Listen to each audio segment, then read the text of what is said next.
goes right, it's a slice. If it goes left, it's a hook. If it goes straight, it's a miracle. This is Out of Bounds. If it's happening in the world of golf, we're talking about it. Coverage, debate, discussion, pro golf and local golf. Let's do it. This is Out of Bounds. And here are your hosts, Nate Sharman and Josh Durso. Welcome to another episode of the Out of Bounds podcast here on FingerLakes1.com. I'm Nate Sharman, joined by Josh Durso as always. And Josh, before we get started, let's just announce that we got a little programming update. Some changes. So we're going to be breaking up the shows here. Yep. So we're going to do 2 shows a week instead of 1 show a week. We're going to drop one recapping what we saw the weekend before on Monday. So Monday morning, like we're coming to you now. And then we're going to drop another episode previewing the upcoming week on the PGA Tour and Live Tour, if it warrants, on Wednesdays. So it'll be a little broken up. We'll be able to get more in depth on both what happened and what is coming up.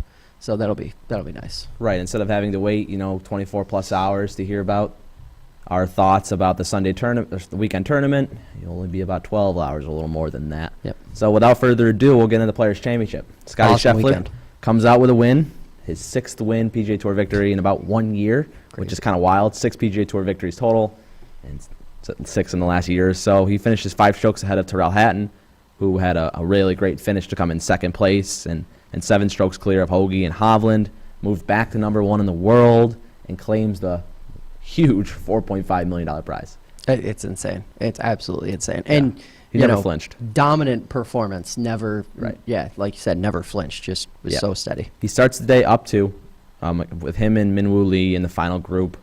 Minwoo birdies 1. The lead goes down to 1. Scottie Scheffler makes par, and then I think they got tied at one point in like the third hole. Minwoo ends up making a triple on number 4. Yeah.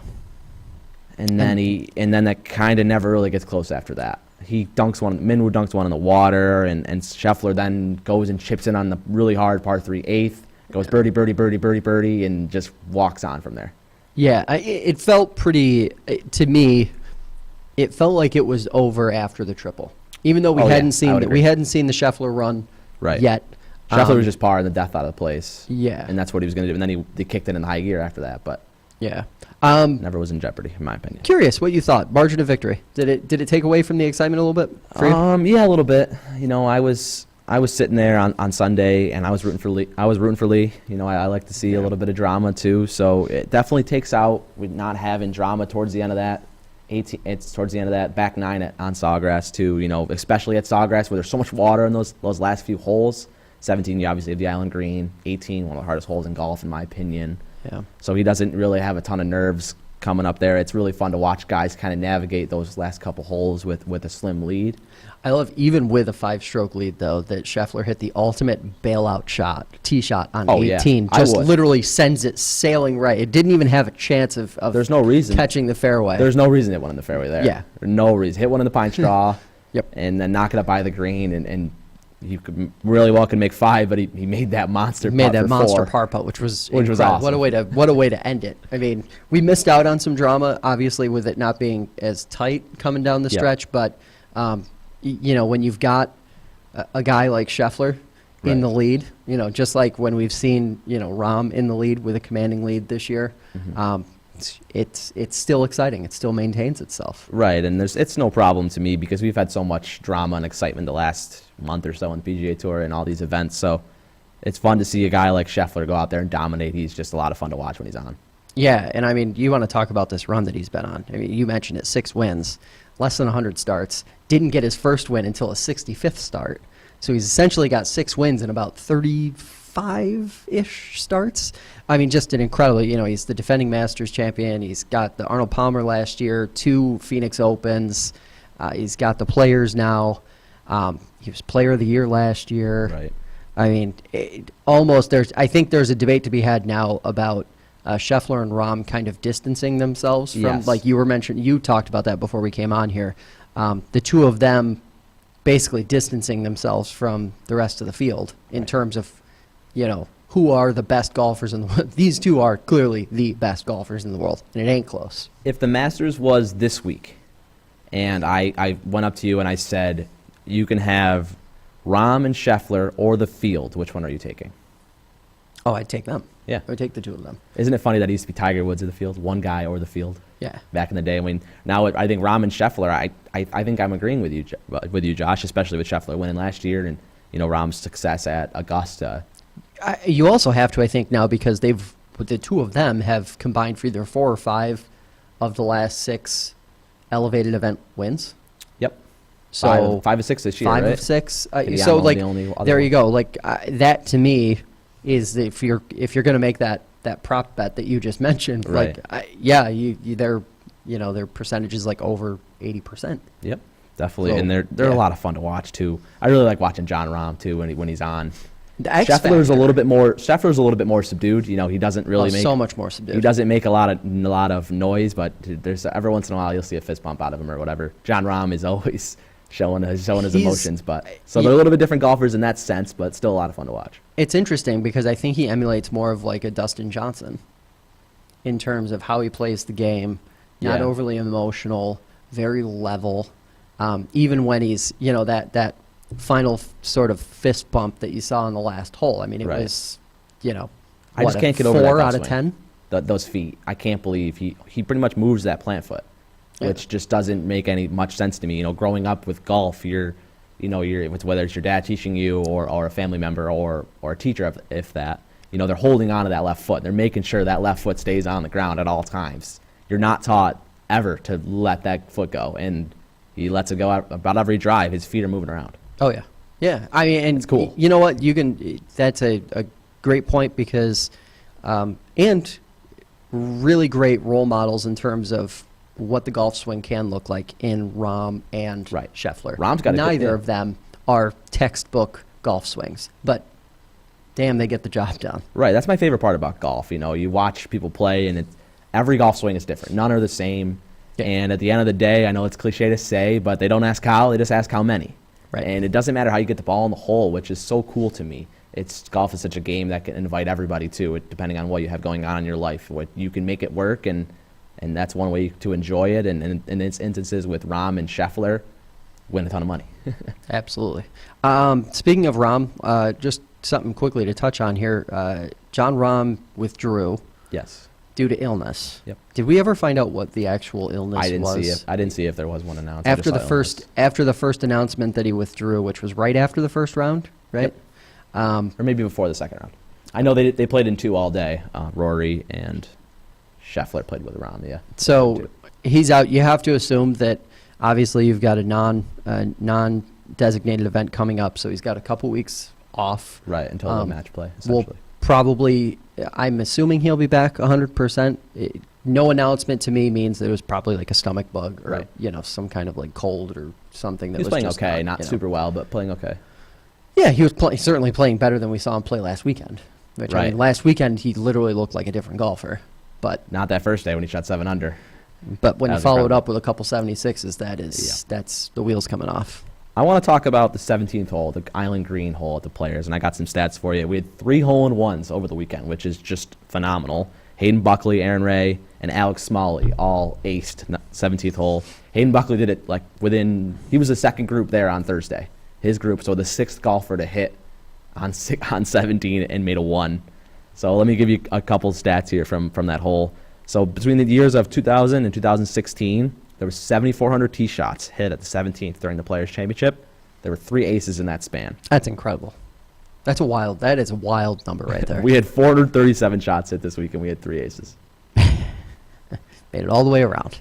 So out of 7,400 shots in 16 years, there was 3 aces, and this week 437 tee shots, the same number of aces, which is just wild. And then you go even farther, and you look at 58 balls were in the water, 79 birdies, and you think of a hole being 135 yards straight.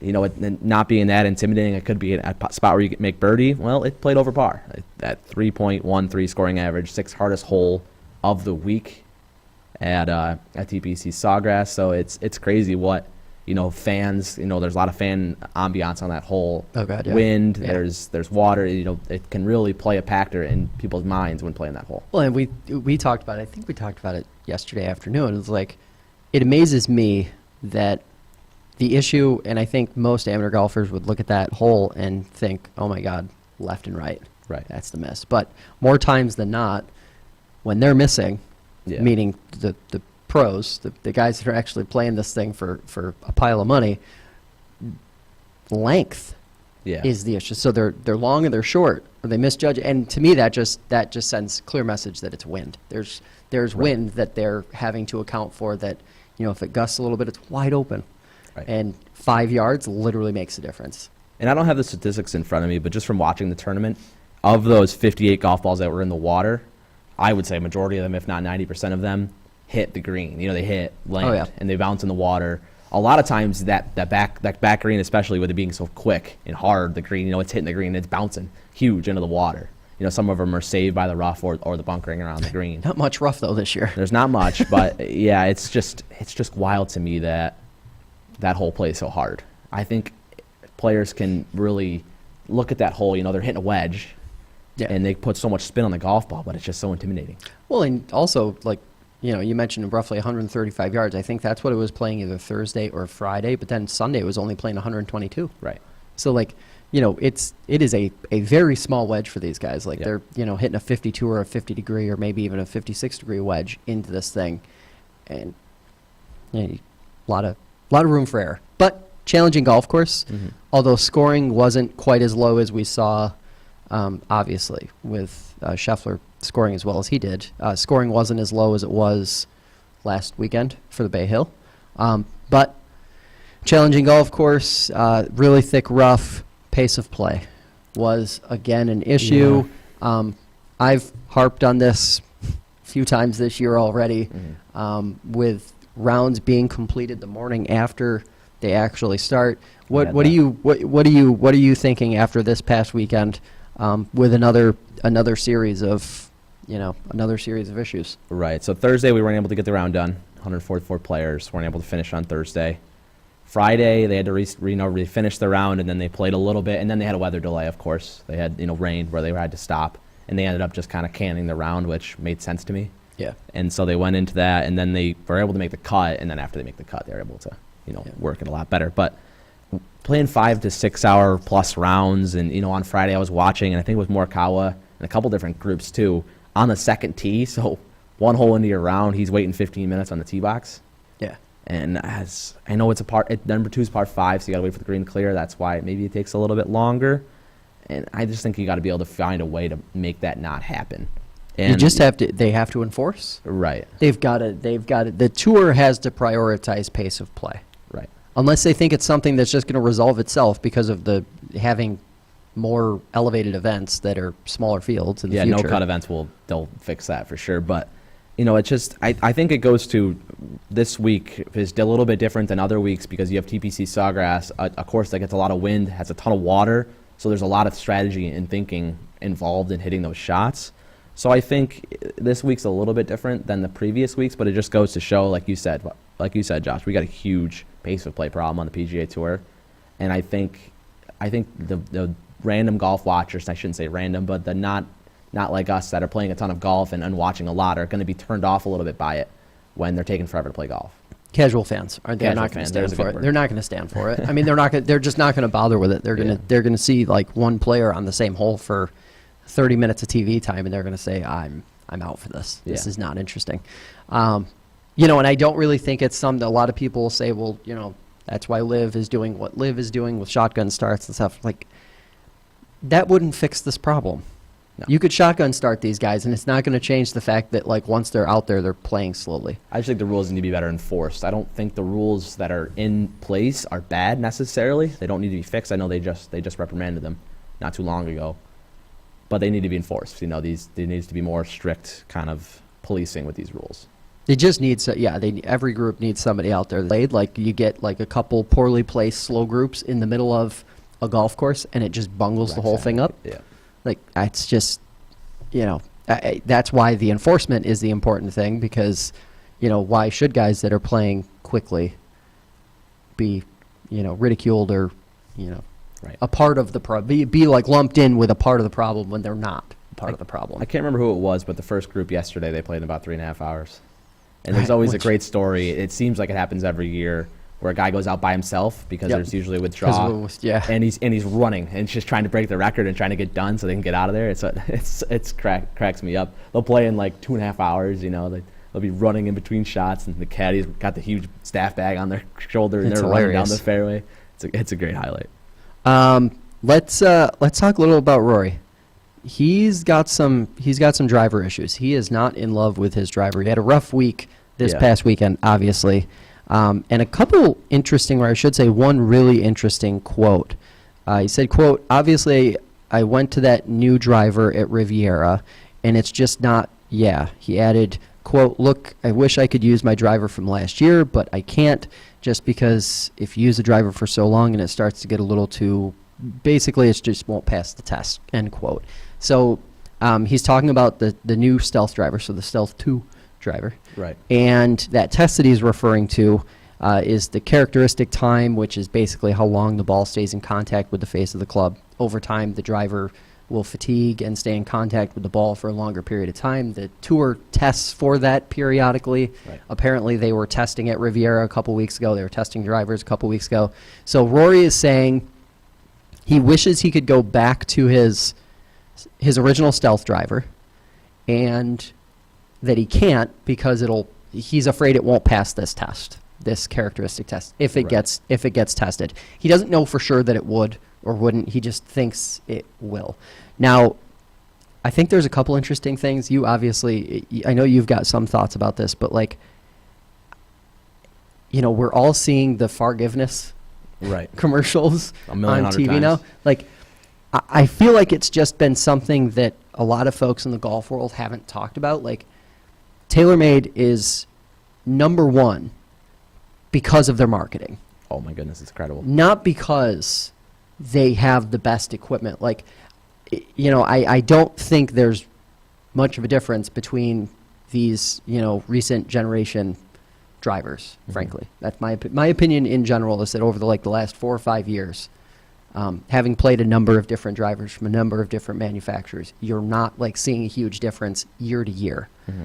But marketing can compensate for a lot, and it's just interesting seeing Rory say this, because if I'm Team TaylorMade, I don't even know what they should do. I don't even know what I would do if I was at that conference table talking with everybody, because it's not just a Rory thing. No, it's not. You made the note of Colin. Right. And, Scottie had previously been playing the older generation driver. To me, it just seems really interesting. I think Tiger also had. Yeah, I think he has the old Stealth too. He had the old Stealth in the bag. I think plus it comes down to them just not being able to play the Stealth 2 enough yet. It hasn't been out for a ton of time, and the last Stealth was very successful. I know you didn't like it, but very successful with the pros. I think Kyle Morikawa was a big fan of it. He was talking about how he switched from that Stealth 2 back to the Stealth before the tournament, and he had a two-way miss going on. Yeah. He just kind of, on his miss hits with that Stealth 2, he wasn't really sure where the ball was going. And that's a while to say for a pro, because they almost always know where the ball's going, especially when they mishit it. I guess the thing that kind of surprises me about all this is and you and I have talked about this before privately, we said clearly the clubs that these guys are playing, meaning Colin, Rory, Tiger, they're not the ones we're buying off the shelf. Oh no, we're not even close. How, if you're TaylorMade, how have you not found a way to basically take one of these old Stealth heads and stamp the new Stealth 2 stuff on it, give it to Rory so you don't get here? Because this is not this isn't something that just bubbled up in the last week. This has kind of been the ongoing talk now in the TaylorMade golf circle for 3 or 4 weeks now, it feels like. And it seems like if you're TaylorMade, you'd want this corrected. You can't have Rory, just saying this about saying he wishes he could go back to his old driver, when he is your top guy.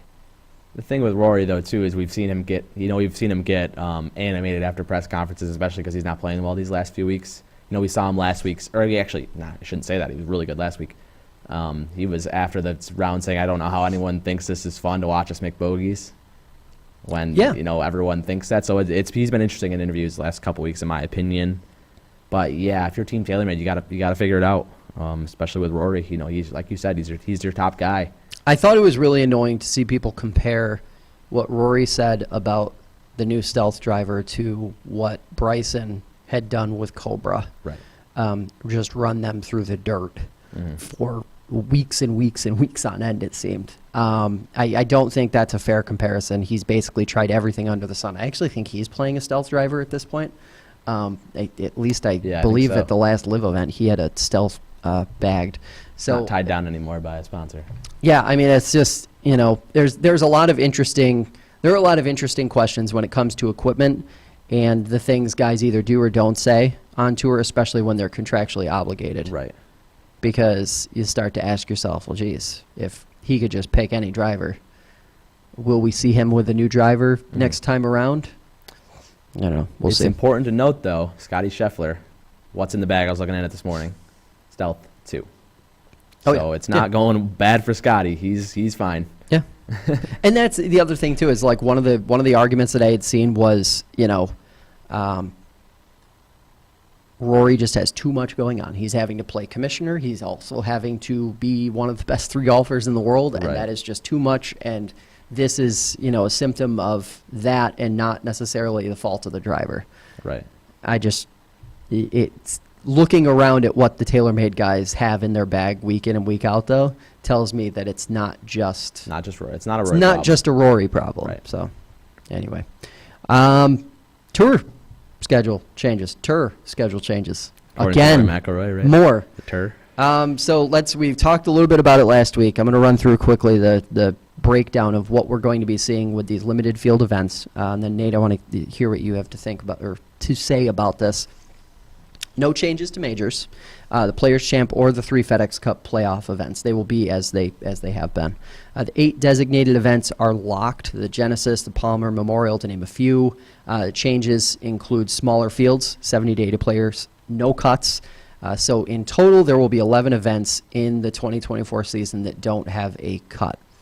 How's qualifying going to work? So it's going to be top 50 in the FedEx Cup standings as of the BMW, so the second playoff event from the prior year, plus the top 10 in FedEx Cup standings for the current year, plus the top 5 point earners in the most recent non-elevated events, top 30 in official world golf ranking, and 4 sponsor exemptions.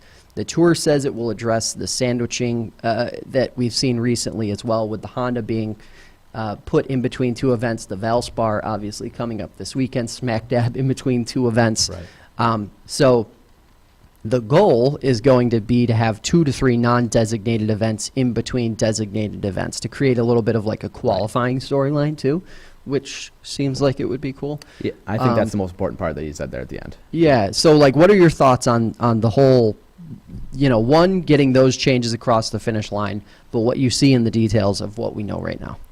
I think that last part, being able to create some storylines and get some bigger names at these non-designated events.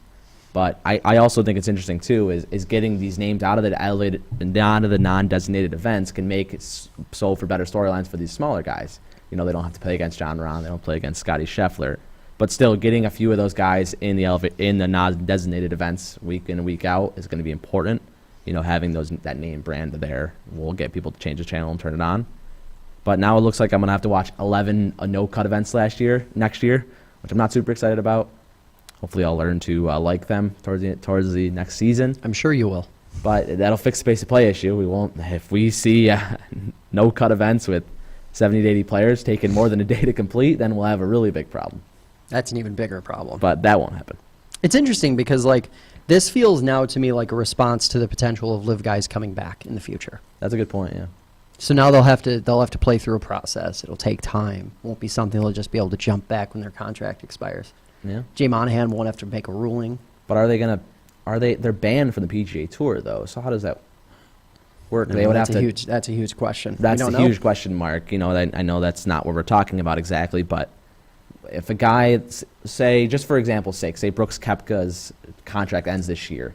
Next year he wants back on the PGA Tour. Do you let him come back? Some guys say no, some say yes. What's your opinion? I say let him come back in this new system. I think letting them come back in this new system and making them play through non-elevated events. Yeah, but Cam Smith having to come back and play through non-designated events just to be able to play in a tournament like the Players that he had previously won would be one of the funniest, like, full circle moments for this entire saga. Yeah, but in my Brooks opinion. Koepka's going to get a sponsor exemption. Brooks Right. Koepka wants yeah. to play, Yes. then the sponsors are going to say, okay, you're playing. And Would they though? I would think so. To get Koepka's name at the event, I would definitely think so. Yeah. For guys like that are lower, say Chase Koepka or Taylor Gooch, that'll be fun to kind of watch those guys that are in that. Maybe not that top tier, not your Cam Smith, Brooks Koepka, Dustin Johnson, Patrick Reed, but the next tier. Yeah. That might maybe even be Bryson DeChambeau. Have those guys having to play through those events. Now that would be good television. It would be. And it would add, it's kind of like a win-win for the PGA Tour because you get these names that don't necessarily have as much firepower Right. present day in these lower level events. Right.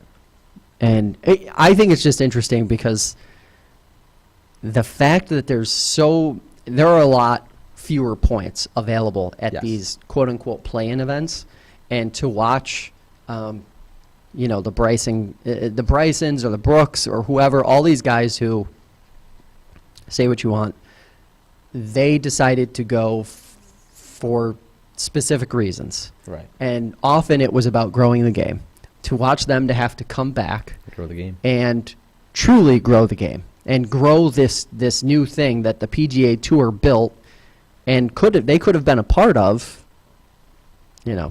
I know there are guys on tour who just would rather see, Matt Fitzpatrick is a perfect example. He said just they shouldn't be allowed back, period. And that's a fair argument in my opinion. I don't think the tour is going to, my only reservation with that is I don't think the tour is going to stand up and do it. No, because it's an absolute PR nightmare for any of the guys on the live if they come back. And plus, so not that's only something that. to gain for the PGA Tour is Exactly. if the live Huge tour has win. to go through a PR nightmare. That first, and I think the first, just like when we saw, guys leaving for live, the first one to leave is the biggest deal. Right. The first one to come back is the biggest deal. Biggest deal, yes. If Brooks Koepka, and Brooks honestly seems like the kind of player Yes, he that does. He would, fits the mold in my opinion. he fits the mold of a guy who would defect back after Because he can still defecting win out. on the PGA Tour in my mind. If he's healthy, he can most definitely win on the PGA Tour. Cam Smith could literally come back and make an argument, reinsert himself into that top three for sure. debate the second he came back. Right. And I want to reiterate that we don't know whose live contracts are ending. Yeah, no clue. We've heard rumors that some are ending, and that's just me and Josh speculating on letting guys back. We still have no idea about that, but it's fun to talk about. Yeah, I mean, I think my only thing with that now is it feels like it's just a matter of time. It does. Eventually there is going to be someone who is on the live circuit, and maybe it's not a top tier name, but maybe it is. Someone's going to get a phone. And they're going to want to come back, and the tour, I think now the tour has the infrastructure in place. They can point to the system and they can say, okay, well, you have a path to return. If you want to return. Right. Do you?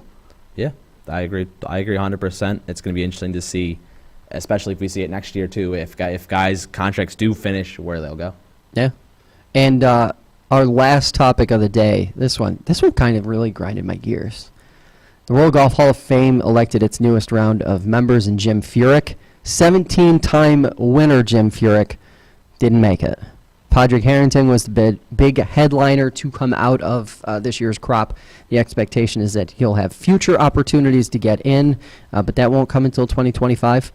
Jim Furyk has such an impressive career. 17 wins, obviously. 2003 U.S. Open, 2010 FedEx Cup, and 9 Ryder Cup appearances. He obviously did the right PR thing. He said he respects the process, but was a little disappointed. And Nate, you mentioned before we came on, Mr. 59. 59. Yeah. This guy was if you talk about golf, especially during the Tiger era, Jim Furyk was one of the most recognizable names in American golf. Right. Between the years, say, 1998 and 2014. Right. And Especially his golf swing too. It for makes him, more recognizable. Yeah. For him to not being included in the World Golf Hall of Fame Yeah. just feels. I mean, it feels like an abomination. He'll get frankly. into the next round, don't worry. You know, you can't have the Golf Hall of Fame without him, without Jim Furyk. Like I you hope mentioned, his so. stats say for themselves about how incredible he is and what he did for golf. So but I think in 2025 he'll have another shot. I would expect him to get in then. Padraig Harrington, no slouch, though. It's good to see him get in, too, though. Yeah, definitely no slouch. I just think it's interesting because, like, 17 wins. Like, there aren't that many golfers who have north of 15 wins. And that's, just doesn't feel right. It doesn't feel right. Get him in there. Come on. I agree, Josh. I agree. So, yeah, like we said at the top of the podcast, we'll have another episode coming out on Wednesday that'll preview the Valspar Championship at Copperhead, talk about our picks and stuff. So look for that on Wednesday morning on Spotify and as well as YouTube and other podcasting platforms. So we'll be back on Wednesday to talk about that. For more information, to follow the Out of Bounds podcast, you can follow us on TikTok and Twitter, where we're pretty active. And remember, whether it's down the middle or out of bounds, keep on swinging. You've been listening to Out of Bounds. If it's coverage, debate, or discussion of pro and local golf, we'll be talking about it. Be sure to visit the website at fingerlakes1.com. Find us on TikTok, Instagram, and Twitter at OutOfBoundsFL1. See you next time on Out of Bounds.